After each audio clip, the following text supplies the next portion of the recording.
الحمد لله نحمده ونستعينه ونستغفره ونؤمن به ونتوكل عليه ونعوذ بالله من شرور أنفسنا ومن سيئات أعمالنا من يهده الله فلا مضل له ومن يضلله فلا هادي له وأشهد أن لا إله إلا الله وحده لا شريك له وأشهد أن سيدنا ونبينا ومولانا محمدا عبده ورسوله صلى الله تعالى عليه وعلى آله وأصحابه وبارك وسلم تسليما كثيرا أما بعد فأعوذ بالله من الشيطان الرجيم بسم الله الرحمن الرحيم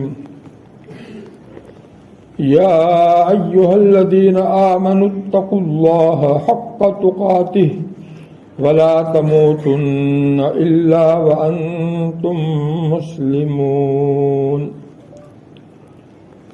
يا أيها الناس اتقوا ربكم الذي خلقكم من نفس واحدة وخلق منها زوجها وبث منهما رجالا كثيرا ونساء واتقوا الله الذي تساءلون به والأرحام إن الله كان عليكم رقيبا يا أيها الذين آمنوا اتقوا الله وقولوا قولا سديدا يصلح لكم أعمالكم ويغفر لكم ذنوبكم ومن يطع الله ورسوله فقد فاز فوزا عظيما مولانا محمد ذکی صاحب، میں نے خدیجہ بنت رفیق بھائی کو 15,000 نقد مہر کے عوض میں آپ کے نکاح میں دیا۔ جی ہاں، میں نے اس کو اپنے نکاح میں قبول کیا۔ بارک اللہ لکم وبارک علیک وجمع بینکما فی خیر۔ اس میں وکیل کون تھے؟ آپ وکیل کی حاضری ضروری ہے، اس لیے میں نے پوچھا۔ نکاح تو ہو گیا، عقد نکاح مسنون خطبہ کے ساتھ۔ اب دعا بھی ہو گئی، نکاح میں برکت کی دعا مسنون الفاظ کے ساتھ، میاں بیوی میں اچھا جوڑ رہے، ایک دوسرے کے لیے خیر کے کاموں میں مددگار رہے، ایسی جامع دعا ہمارے پیارے نبی صلی اللہ علیہ وسلم کی دی ہوئی مقبول الفاظ کے ساتھ دعا بھی ہو گئی۔ تو عقد نکاح میں پہلے کرتا ہوں، پھر یہ جو نکاح کا خطبہ میں نے مسنون آیات جو پڑھی اس کی تشریح کرتا ہوں، اور یہی بیان ہو جاتا ہے نکاح کے سلسلے میں۔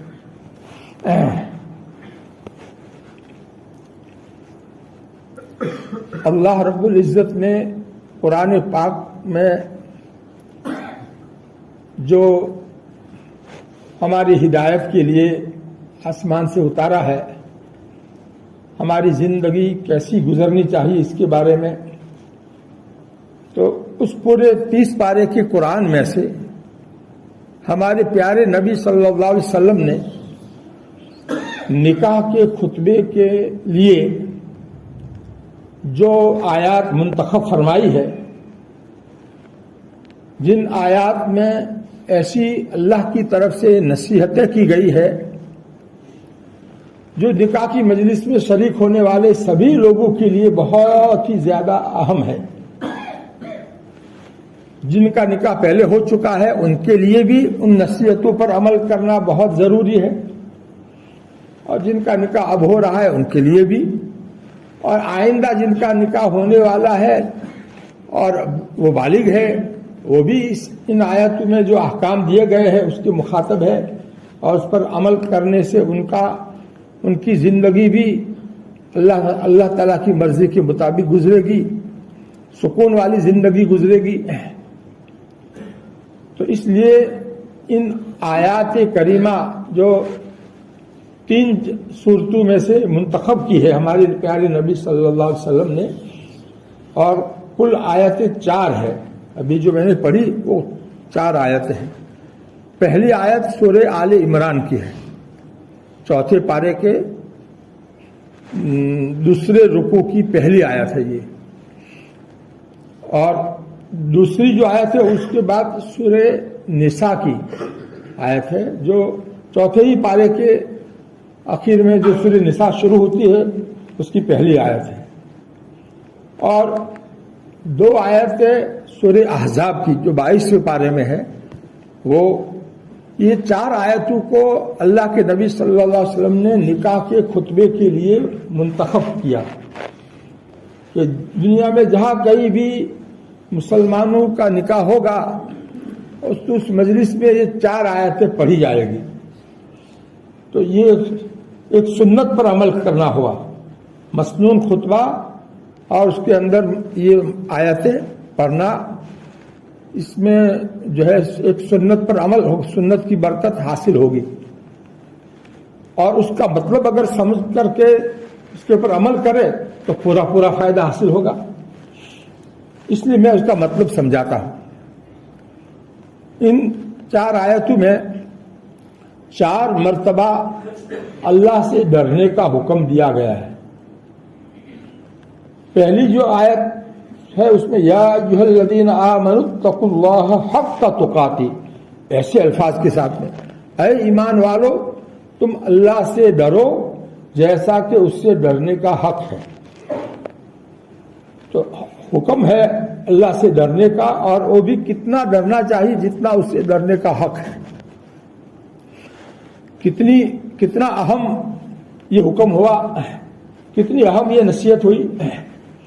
نکاح ایک ایسی عبادت ہے جو زندگی بھر باقی رہتی ہے۔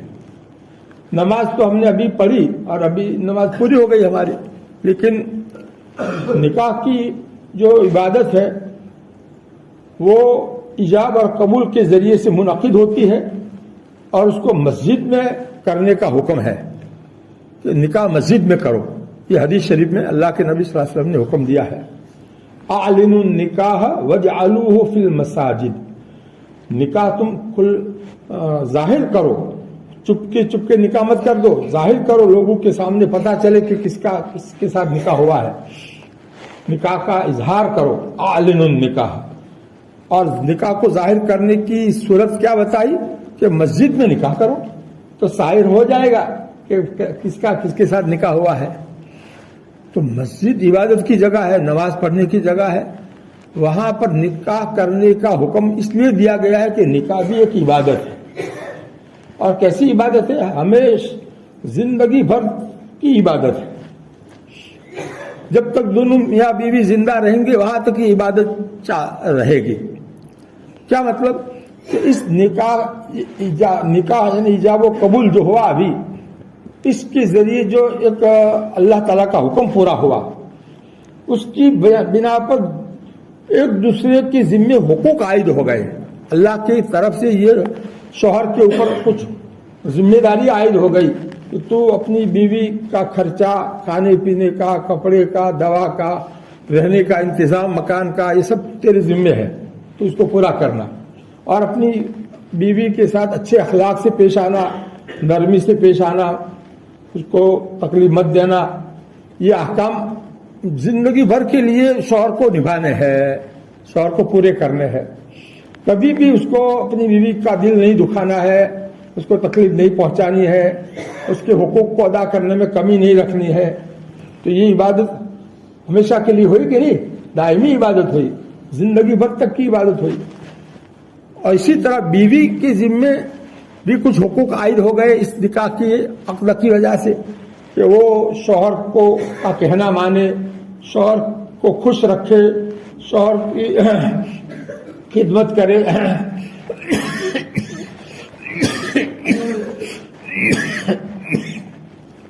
ظاہر ہے کہ دونوں ایک دوسرے کے حقوق ادا کریں گے تو دونوں کو ایک دوسرے سے راحت ملے گی، سکون ملے گا، دونوں کو ایک دوسرے سے جو ہے فائدہ پہنچے گا۔ تو اس اعتبار سے یہ دائمی نکاح دائم ہمیشہ رہے گا، ٹوٹے گا نہیں، اور اس میں کوئی خلل نہیں واقع ہوگا ان حقوق کو بجا لانے کی وجہ سے۔ ایک دوسرے کی ذمہ داری جب پورا کریں گے تو اس کی وجہ سے آپس میں جوڑ محبت بڑھتی جائے گی، جوڑ اور محبت مضبوط ہوتا جائے گا۔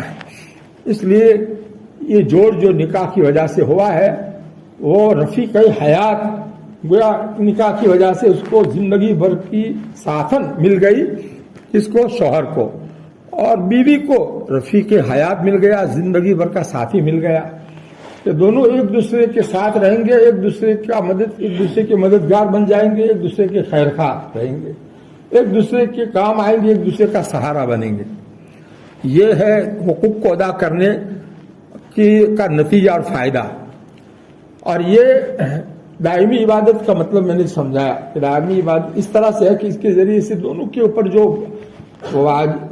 حقوق آتے ہیں وہ حقوق ہمیشہ ادا کرنے ضروری ہے، اور اسی کی وجہ سے نکاح کے جو مقاصد ہے وہ مقاصد پورے ہوتے ہیں۔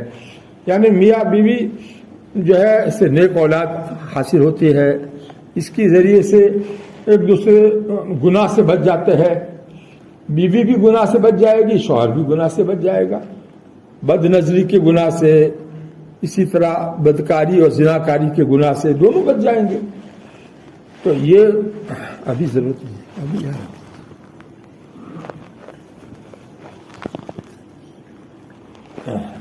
اللہ تعالیٰ ہم کو ان باتوں کی قدر کرنے کی توفیق عطا فرمائے۔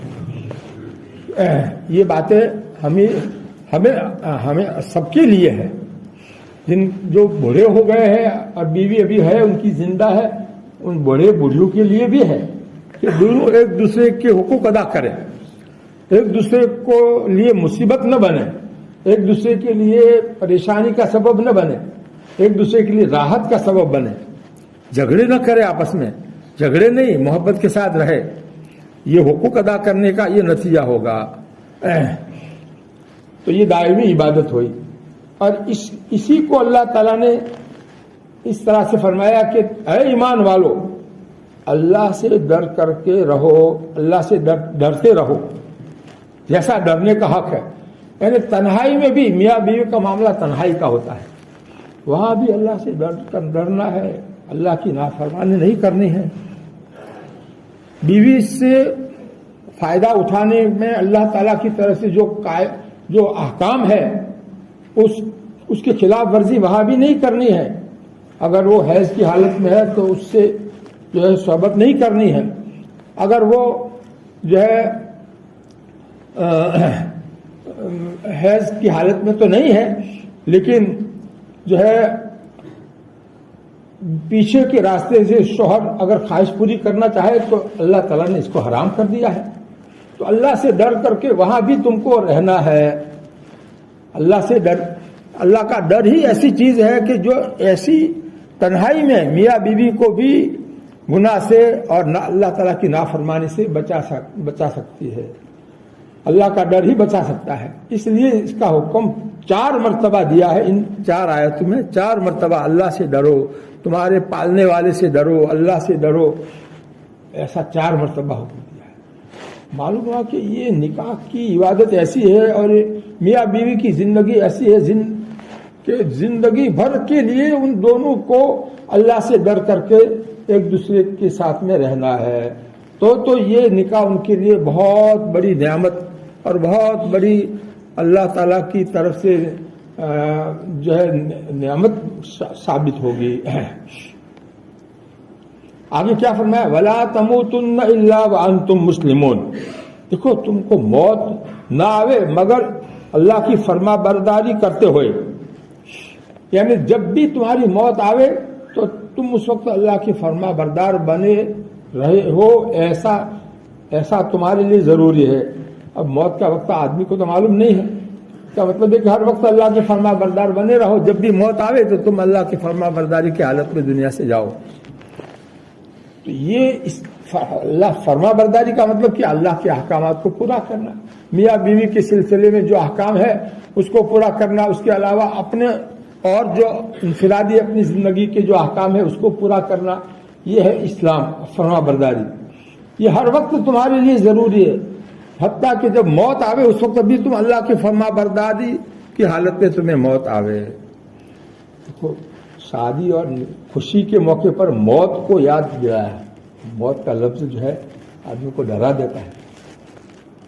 یہ ہمارے نبی کی ہی ہمت ہے کہ وہ موت کے موت والا لفظ جس آیت میں تھا اس کو منتخب کر کے رکھ دیا کس نے؟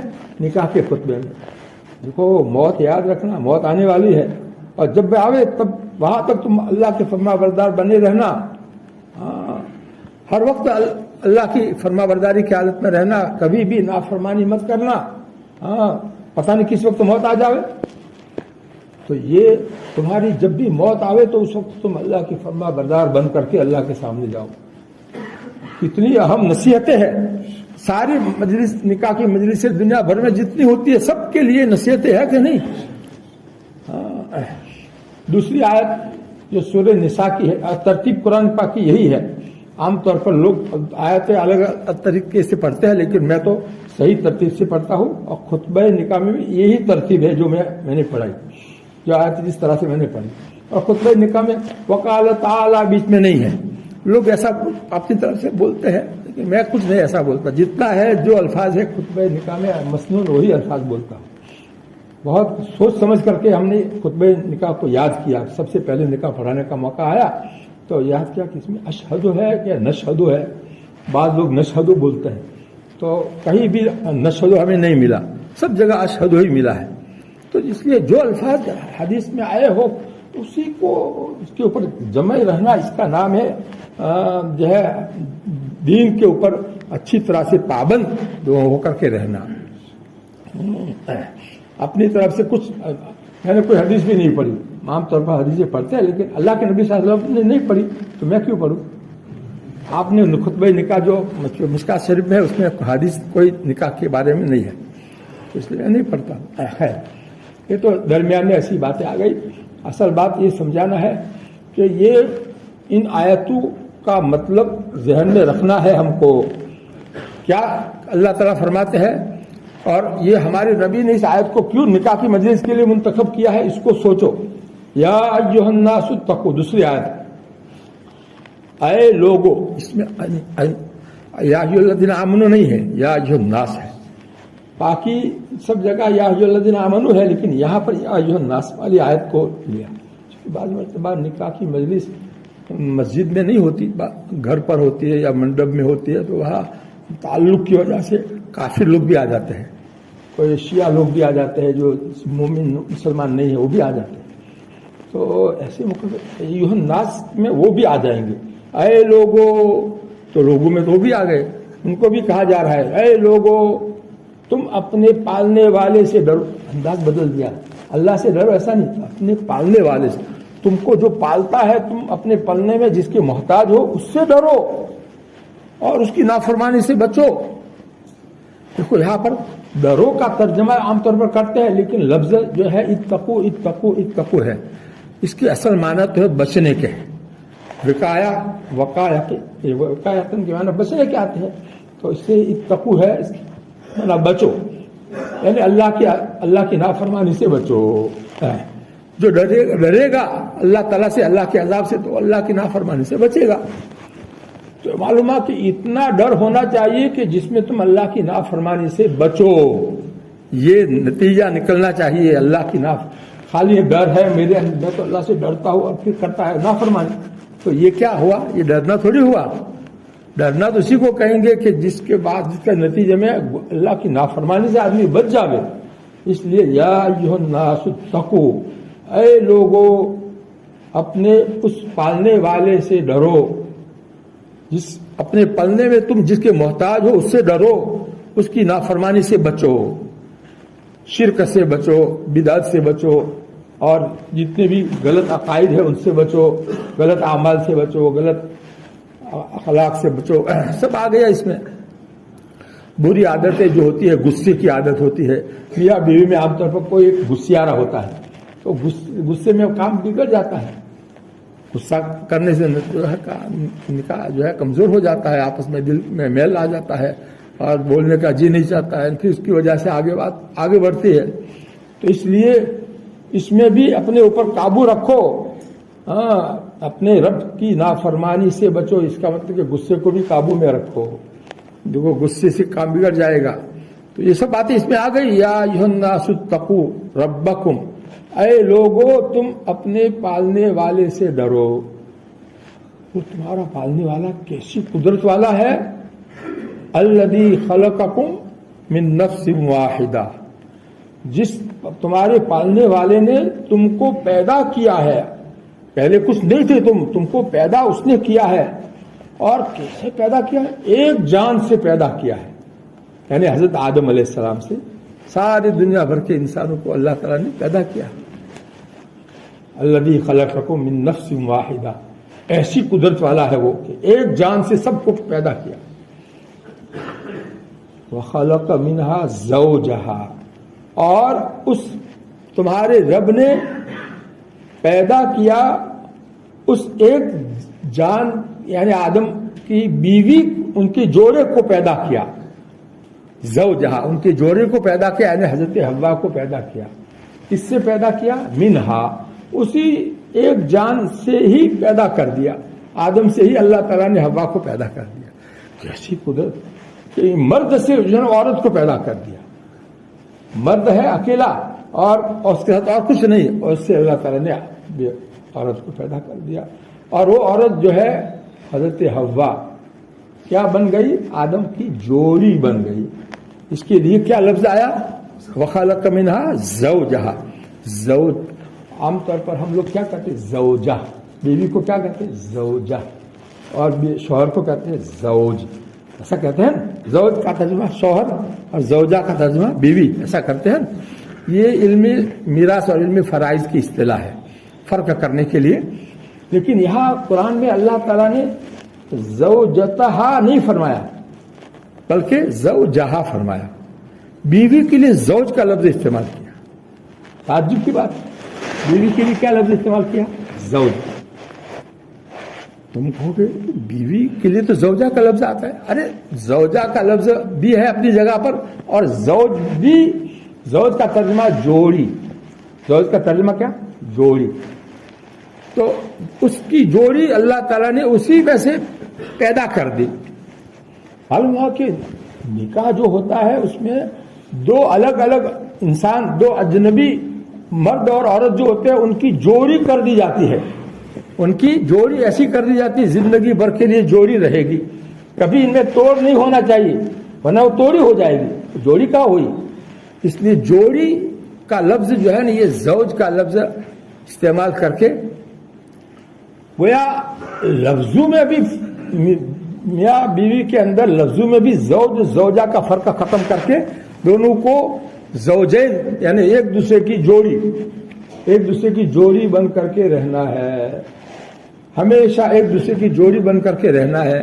ایسا نہیں کہ جو ہے 1-2 سال تک تو اچھی طرح سے رہے، اس کے بعد میں پھر غصہ کرنے لگے اور جھگڑا کرنے لگے، اور پھر جو ہے اس کی عیبوں کو دیکھنے لگے، اس کی کمزوری کو دیکھنے لگے، اور وہ اس کی کمزوری کو دیکھنے لگے۔ ایسا نہیں، جوڑی کس کو کہتے ہیں؟ ہمیشہ کے لیے ایک دوسرے کے ساتھ جوڑی بن کر کے رہے، اس کو جوڑی کہتے ہیں۔ تو وخلق منہا زوجہا، یہ نکاح کے مناسب لفظ جو ہے، نکاح کا جو موضوع ہے اس کے اعتبار سے زوج کا لفظ لا کر کے بتا دیا کہ سب سے پہلا جوڑا جو دنیا میں وجود میں آیا وہ حضرت آدم اور حضرت حوا کی جوڑی تھی۔ اس کا ذکر اس آیت میں، جس آیت میں تھا اس آیت کو منتخب کیا ہے ہمارے نبی صلی اللہ علیہ وسلم نے، اور ایسا یاد دلایا ہے کہ تم بھی ایسے بن کر کے رہو جیسے وہ سب سے پہلی جوڑی کیسی رہی۔ ہاں طلاق کی نوبت آئی تھی، بولو ہاں طلاق کی نوبت، ہاں رسا کر کے چلی جاوے، کہاں جائے گی؟ یہاں تو ماں کا گھر ہے، باپ کا گھر ہے، وہاں جو ہے کہاں جائے گی؟ بہرحال یہ جوڑی ایسی ہو کہ ہمیشہ موت تک کے لیے وہ جوڑی ہو، یہ سبق دیا ہے زوج کا لفظ لا کر کے، وَخَلَقَ مِنْهَا زَوْجَهَا وَبَثَّ مِنْهُمَا رِجَالًا كَثِيرًا وَنِسَاءً، اور ان دونوں جو یعنی جوڑا جو پہلا تھا اس سے اللہ تعالیٰ نے بہت سے مردوں کو اور بہت سی عورتوں کو پھیلا دیا۔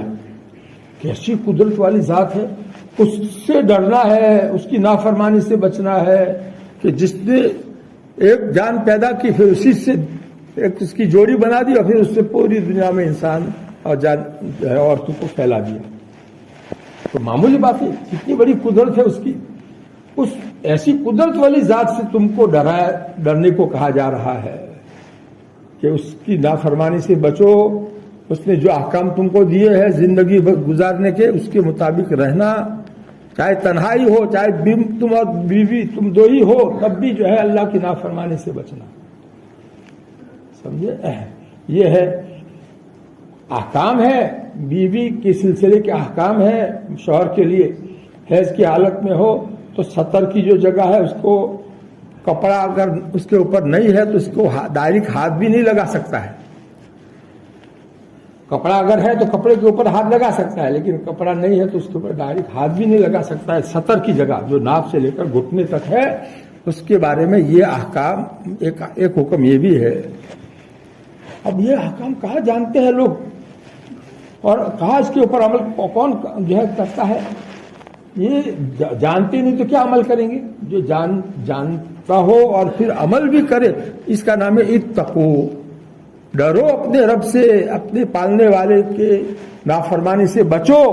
تو بچو، معلوم ہوگا تو بچے گا نا کہ یہ حکم ہے ان کا۔ اس کو بیوی ہے لیکن حیض کی حالت میں ہے، اب تم سفر سے آئے ہو تو تم کو جو ہے ضرورت ہے، لیکن بچو، الگ رہو، اپنے جو ہے ناف سے لے کر گھٹنے تک کا جو ہے اللہ کے نبی صلی اللہ علیہ وسلم جو ہے اپنی بیوی کو حیض کی حالت میں جو ہے تہبند بندھوا دیتے تھے۔ پھر اس کے اوپر کا جو حصہ ہے، ناف سے اوپر کا حصہ، اس سے آپ بھی فائدہ اٹھا سکتا ہے، گھٹنے سے نیچے جو ہے اس سے اس کو لگا سکتا ہے پیر، ہاتھ۔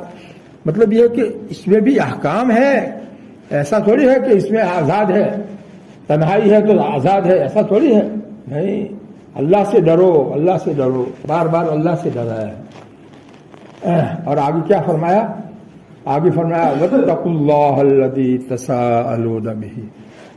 ابھی تو ڈرنے کا حکم آیا تھا، یا ایھا الناس اتقوا ربکم، پھر وَاتَّقُوا اللَّهَ، اسی آیت میں 2 مرتبہ اتقوا کا لفظ آیا ہے۔ اب اللہ سے ڈرو، اب اللہ کا نام صراحتاً، پہلے تو رب کے لفظ سے کہا تھا، اب یہ اللہ سے ڈرو، اللہ کی نافرمانی سے بچو۔ میں تو یہ ترجمہ کرتا ہوں، ڈرنے کی بجائے کیا ترجمہ؟ اصل جو ترجمہ ہے وہ یہ ہے، اللہ کی نافرمانی سے بچو، یعنی ایسا ڈر ہو تمہارے دل میں کہ جس سے تم اللہ کی نافرمانی سے بچو، یہ مراد ہے، یہ مقصد ہے۔ وَاتَّقُوا اللَّهَ الَّذِي تَسَاءَلُونَ بِهِ، جس اللہ کے نام سے تم ایک دوسرے سے سوال کرتے ہو اپنے حق کا، بھی اللہ سے ڈر اور میرا حق دے دے۔ اپنا پیسے کسی سے مانگتے ہو اور دیتا نہ ہو تو کیا کہتے ہیں کہ اللہ سے ڈر، میرا پیسے دے دے۔ تو دوسری کو اللہ سے ڈرا کر کے اپنا حق وصول کرتے ہو تو تم خود بھی تو ڈرو، تم خود بھی تو اللہ سے ڈرو۔ جب دوسروں کو ڈرا کر کے اپنا حق وصول کرتے ہو تو پھر تم خود بھی تو ڈرو۔ وَاتَّقُوا اللَّهَ الَّذِي تَسَاءَلُونَ بِهِ وَالْأَرْحَامَ، آگے والارحام کا لفظ آیا ہے، غور کرو، اور تم خونی رشتوں کو بھی بچاؤ، ان کو جو ہے ان خونی رشتوں کا حق ادا کرو۔ خونی رشتے کون سے؟ جیسے ماں باپ ہے، بھائی بہن ہے، یہ ارحام ہے۔ تو یہ جو نیا رشتہ ہو رہا ہے نکاح کی وجہ سے، سسرالی رشتہ، بیوی جو بن رہی ہے تمہاری، اس کی باتوں میں آ کر کے تم اپنے ماں باپ یا اپنے بھائی بہنوں سے اپنا تعلق خراب مت کر دینا۔ ان کا بھی حق ادا کرنا. والارحام کا یہ مطلب ہے کہ خونی جو رشتے تمہارے پرانے اصل جو رشتے ہیں اس کو کاٹ مت دینا, ان کو کمزور مت کر دینا, ان کا بھی حق ادا کرنا, اور بیوی کا بھی حق ادا کرنا. اللہ تعالیٰ نے بیوی کا جتنا حق دیا ہے وہ حق بھی ادا کرنا, اور ماں باپ کا جو حق رکھا ہے بھائی بہنوں کا وہ حق بھی ادا کرنا. عام طور پر کیسا ہوتا ہے, مسائل معلوم نہیں ہوتے ہیں تو یا تو ماں باپ کو کا حق ادا نہیں کرتے ہیں بیوی کی باتوں میں آ کر کے, یا پھر ماں باپ کی باتوں میں آ کر کے بیوی کا حق ادا نہیں کرتے. ایسا ہو جاتا ہے. تو یہ کیوں ہوتا ہے, ان کو معلوم ہی نہیں کہ بیوی کا کیا حق ہے, ماں باپ کا کتنا حق ہے. اگر بیوی ایسا کہتی ہے کہ مجھے سب کے ساتھ میں یہاں مت رکھو, الگ رکھو, تو جو ہے یہاں مجھے جمتا نہیں ہے سب کے ساتھ میں, تو شوہر کے ذمہ ضروری ہے کہ بیوی کو الگ مکان چاہے کرائے کا ہی ہو اس میں رکھے, سب کے ساتھ میں نہ رکھے, اور ماں باپ کے سے ملتا رہے, ماں باپ کا حق ادا کرتا رہے, ماں باپ کو ناراض نہ کرے. تو بہرحال یہ ہے دونوں کا حق ادا کرنے کی صورت. تو ہم لوگ جانتے نہیں اس کے بیوی کا کتنا حق ہے, ماں باپ کا کتنا حق ہے. تو اس کی وجہ سے بعض مرتبہ کیا کرتے ہیں, ماں باپ جو ہے ظلم کرتے ہیں کہ بدی تار پگار بدو اکن آل دے, خالی تارو گزا خرچ جو ہے 500 روپے تار پر رکھو نا بدو گھر آل دے. تو اب ماں باپ ایسا کرتے تو یہ بھی صحیح نہیں ہے. ارے بھی بیوی جو ہے کا خرچہ شوہر کے ذمے ہے. بیوی کو بیوی بیمار ہو جاوے, دوا لانی ہے, ماں باپ دوا لاتے نہیں, پاس میں ساتھ میں رکھتے ہیں لیکن دوا لاتے نہیں, تو اس لیے شوہر کی ذمہ ہے کہ وہ جو ہے اس کی دوا دارو کا انتظام کرے.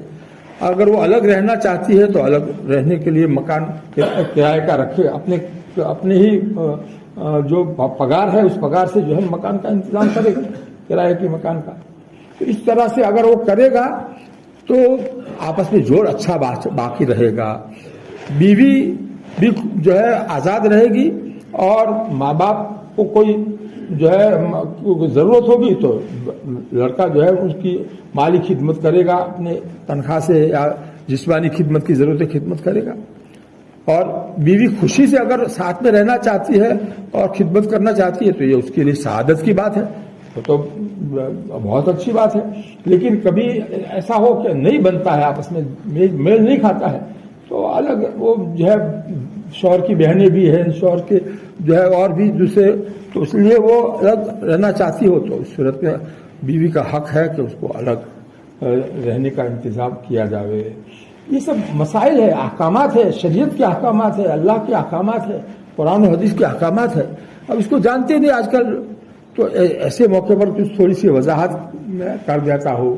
اب جہالت کی وجہ سے بعض مرتبہ لوگ اس کو جو ہے اس کو جو ہے غلط, اس کا غلط مطلب لیتے ہیں. آؤ تو ہے تو اسے آؤ ہے تمہارے ذہن میں جو ہے تمہارے ذہن کا خلاف آؤ ہے تو اسے بات ہے.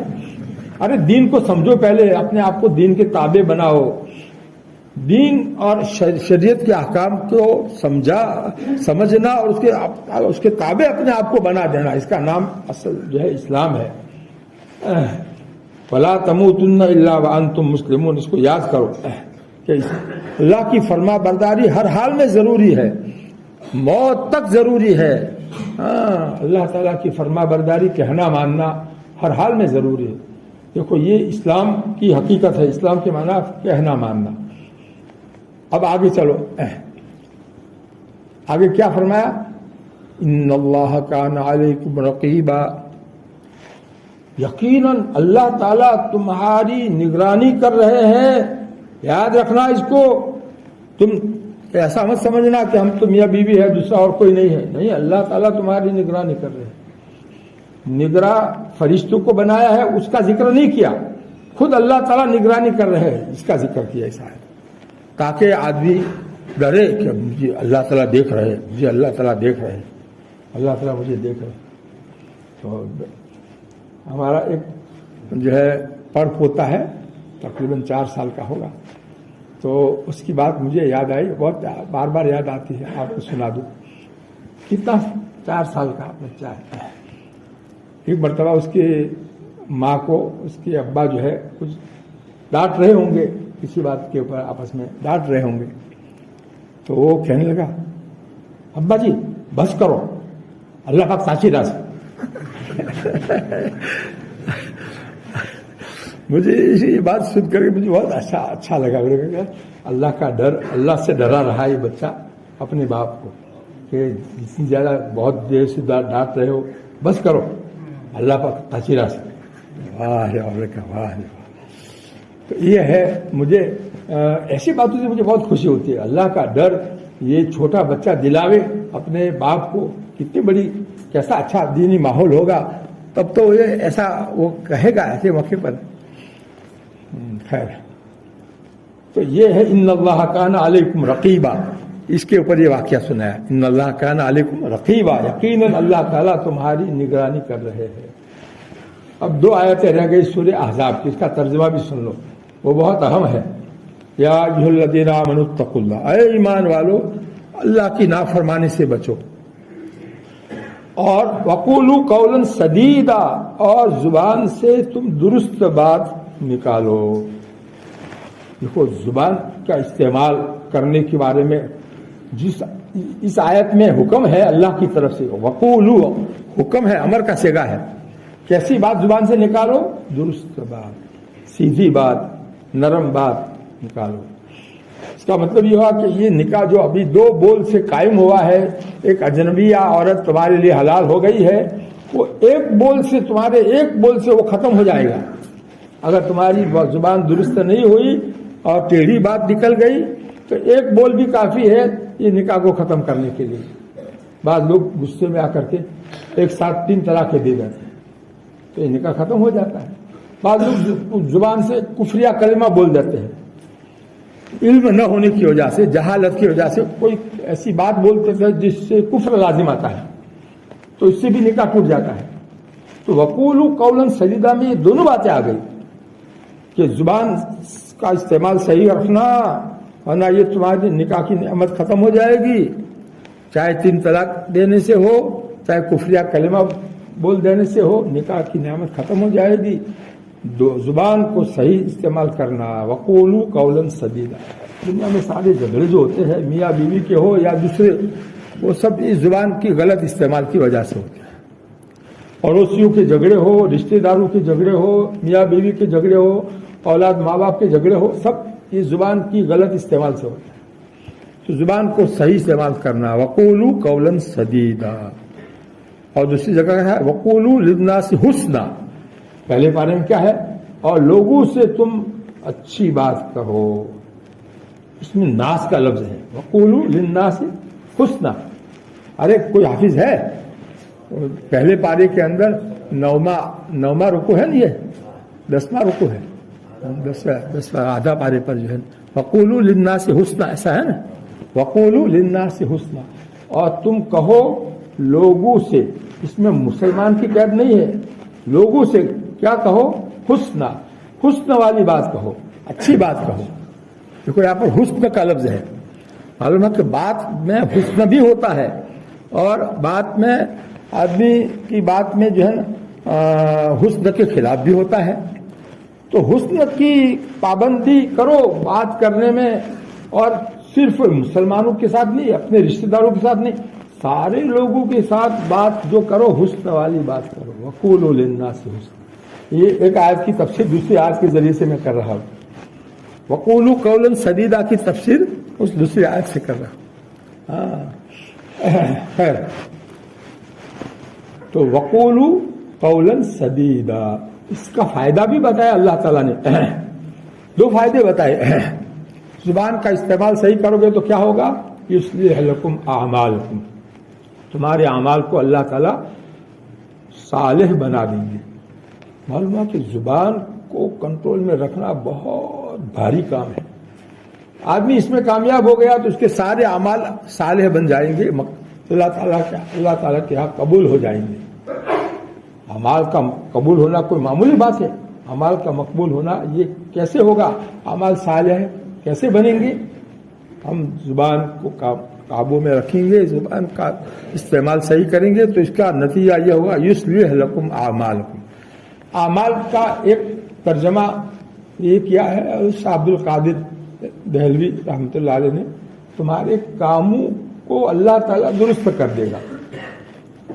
عمل کا لفظی ترجمہ کیا ہے؟ کام.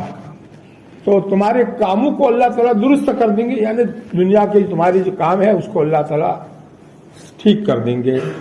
زبان صحیح چلے گی تو, اور زبان ٹیڑھی چلی تو تمہارے کام بگڑ جائیں گے. کام بگڑتے ہیں اسی سے, کیسے کام بگڑتا ہے؟ زبان غلط چلتی ہے, ٹیڑھی چلی تو بھی چمتو آکو بولو, ہاں چمتو آگو جو ہے ہاکوٹو کرو, چمتو اردو بولو سر, ایسا بولتا ہے کہ نہیں فوراً. تو زبان اگر سیدھی چلے گی اور نرم ہوگی تو آپس میں جوڑ رہے گا اور آپس میں محبت رہے گی. اور اگر ٹیڑھی چلی, کڑوی بات کہہ دی, الٹی بات کہہ دی, جھوٹی بات کہہ دی, چمتو جھوٹو بولو, چمتو آوری تھی بولو, دھوکو آ لو, تو زبان ہی کی غلط استعمال سے یہ سب خرابیاں وجود میں آتی ہے. یصلح لکم اعمالکم, اللہ تعالیٰ تمہارے کاموں کو درست کر دیں گے. کس کی وجہ سے؟ زبان صحیح, زبان کا استعمال صحیح کرنے کی وجہ سے. یصلح لکم اعمالکم ویغفر لکم ذنوبکم, دوسرا فائدہ یہ ہوگا کہ تمہارے گناہوں کو بھی اللہ تعالیٰ معاف کر دیں گے. تو زبان کو کنٹرول میں رکھنا, زبان کا استعمال صحیح کرنے کا دو عظیم فائدے بتائے. تمہارے کام دنیا کے درست رہیں گے اور گناہ بھی معاف اللہ تعالیٰ کر دیں گے. یہ دونوں وعدے اللہ تعالیٰ کر رہے ہیں. اور آگے کیا فرمایا؟ وَمَن يُطِعِ اللَّهَ وَرَسُولَهُ فَقَدْ فَازَ فَوْزًا عَظِيمًا. اور جو بھی اللہ اور اس کے رسول کا کہنا مانے گا تو یقیناً وہ بڑی کامیابی حاصل کر لے گا. کیونکہ یہاں کہنا ماننا عام ہے, زبان کا صحیح استعمال کرنے میں بھی, اور دل میں اللہ کا ڈر رکھ کر کے گناہوں سے بچنے میں بھی. اللہ کا کہنا مانے گا تو اللہ کی نافرمانی سے بچے گا, کیا ہوگا؟ یقیناً بڑی کامیابی پالے گا. یہ آیتوں کا میں نے ترجمہ کیا ہے, صرف اس لیے ترجمہ کیا تاکہ اس کا خلاصہ آپ لوگ اپنے ذہن میں لے کر کے اپنی ازدواجی زندگی, اپنی گھریلو زندگی, میاں بیوی والی زندگی کو اچھی سے اچھی بناوے. آپس میں پیار محبت کے ساتھ میں میاں بیوی جو رہتے ہیں تو بچے بھی ان سے کیا سیکھتے ہیں؟ بچے بھی آپس میں پیار محبت کے ساتھ میں رہنا سیکھتے ہیں. اور ہر وقت ماں باپ تو میں کر رہے ہو, جھگڑے کر رہے ہو, ماں باپ کو جھگڑتے ہوئے دیکھتے ہو تو وہ بچے بھی آپس میں کیا کریں, جھگڑی کریں گے. آپس میں بھائی بہن جھگڑیں گے. ماں باپ اپنا سبق آلو سے جھگڑوانو, تو آپ نے بھی یہ آؤ کرو, آپ نے آؤ کروا, اور کبھی بھی ان کو جھگڑتے ہوئے نہ دیکھے تو پھر کبھی وہ جھگڑا کریں گے. اس لیے بھائی دیکھو, ماں باپ سے ہی اولاد سب کچھ حاصل سیکھتی ہے. ماں باپ کی زبان اچھی ہوگی, نرم ہوگی, میٹھی ہوگی, سیدھی ہوگی تو بچے بھی سیدھی زبان رکھیں گے, نرم رکھیں گے, اچھی بات کریں گے. اور اگر ماں باپ جھوٹ بولنا اور جھوٹی قسم کھانا, دھوکہ دینا, ایسی باتیں ماں باپ کریں گے تو پھر اولاد بھی جو ہے نا ایسی چیزیں سیکھے گی. اللہ تعالیٰ ان نصیحتوں پر عمل کرنے کی توفیق